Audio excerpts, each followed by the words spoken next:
В эфире новости экономики на Якутия-24, в студии Нюргуяна Иванова.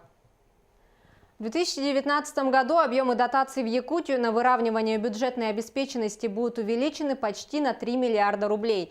Объемы дотаций в республику будут увеличены с учетом особенностей северных территорий. Это касается не только Якутии, но и всех северных регионов Российской Федерации в части пересмотра оплаты труда, расчета модельного бюджета с учетом районных коэффициентов и транспортной связанности наших населенных пунктов, имеющих большую отдаленность друг от друга, пояснил министр финансов Якутии Валерий Жандоров. Что касается бюджета столицы республики, то депутаты Якутской городской думы приняли бюджет на 3 года в окончательном чтении. В документе обозначено 5 приоритетных направлений расходов на 2019 и плановые 2020 и 2021 годы для безусловного выполнения майских указов президента Российской Федерации, в том числе обеспечение повышения заработной платы, целевых категорий работников социальной сферы, ликвидация второй смены в общеобразовательных учреждениях, ввод новых и дополнительных объектов образования и культуры, строительство социальных объектов, в том числе дальнейшее исполнение обязательств по реализации государственного частного партнерства, строительство и ремонт улично-дорожной сети города Якутска, улучшение транспортного обслуживания. Строительство моста через Лену может начаться в 2020 году, если разработка проектно-сметной документации начнется в 2019 году. Об этом в интервью РИА Новости сообщил глава региона Айсен Николаев. Проект моста будет отбираться не только по стоимости, но и по степени проработанности техническим характеристикам. Минтранс говорил о начале разработки проектно-сметной документации в 2019 году. Проект будет разрабатываться, и мы надеемся, что если все пойдет по тому графику, который мы для себя определили, то в 2019 году будет проведен уже конкурс по концессионному соглашению и определится победитель, который будет проектировать сам мост. И тогда в 2020 году начнется уже непосредственно строительство, сказал глава Якутии.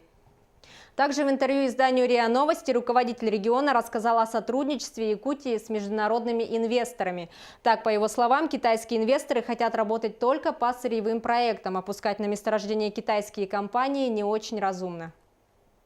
У нас наиболее развиты в плане реализации проектов отношения с Японией. С Китаем несколько сложнее, потому что китайские инвесторы хотят работать по сырьевым проектам. А у нас все-таки большинство разрабатываемых месторождений носит характер стратегических.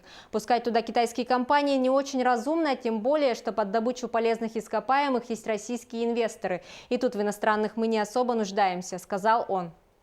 Также он заявил, что правительство республики намерено активизировать отношения с Кореей, в первую очередь по реализации высокотехнологичных проектов. В области IT и инновационных производств задел для сотрудничества есть, но весь тот потенциал, который в свое время был, мы должны восстановить и наращивать. К сожалению, в последние годы наблюдался определенный застой, отметил глава. В целом, руководитель республики добавил, что правительства Якутии и Японии находятся в постоянном контакте. В следующем году планируется визит в республику китайской провинции Хэлудзян. По Корее таких договоренностей о визитах пока нет. Республиканские власти разработали план действий на случай банкротства компании «Ятек». Мы должны быть готовы к любому развитию ситуации, ведь ситуация вокруг группы «Сумма» складывается очень неординарная. И блокировка счетов, и размер долговой нагрузки большой, и кредиторы меняются. В таких форс-мажорных обстоятельствах функционировать и обслуживать крупный долг любой компании было бы очень сложно, сказал Айсен Николаев. В 2019 году Алмазы Анабара направят более 100 миллионов рублей на развитие Булунского, Оленёкского, Жиганского, Вено-Бытантайского и Мегино-Кангаласского районов Якутии. Главы муниципалитетов подписали с компанией соглашение о социально-экономическом сотрудничестве. Документы являются ежегодными соглашениями с этими районами и подписаны в рамках утвержденного бюджета компании. Подобные документы подписывались и ранее, в марте 2018 и в 2017 годах, и будут сохранять силу на протяжении всего срока действия лицензий на недропользование.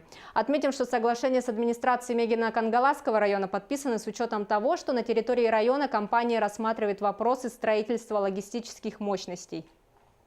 Правительство Якутии 25 декабря продлило программу предоставления жилья учителям и медработникам, работающим в северных и арктических районах, до 2022 года.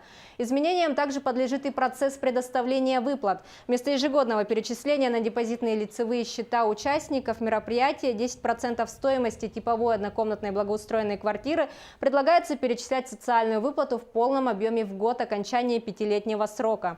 Для военнообязанных программа также будет предусматривать продление срока договора. Программа продлена с целью повышения качества жизни на севере, а также для поддержки квалифицированных кадров на местах.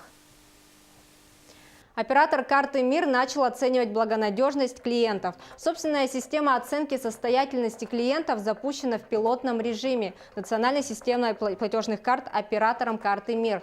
Во внимание принимаются платежи за жилищно-коммунальные услуги, сотовую связь и штрафы. В России действует примерно 490 банков, 323 из которых подключены к национальной системе платежных карт. В режиме онлайн они получают не только кредитную историю клиента, но и данные об оплате им жилищно-коммунальных услуг, дорожных штрафов и сотовой связи. Эксперты полагают, что новация на 10% повышает шансы на выдачу займов для людей, не имеющих кредитной истории. На этом у меня все. Оставайтесь в курсе экономических событий на Якутия 24.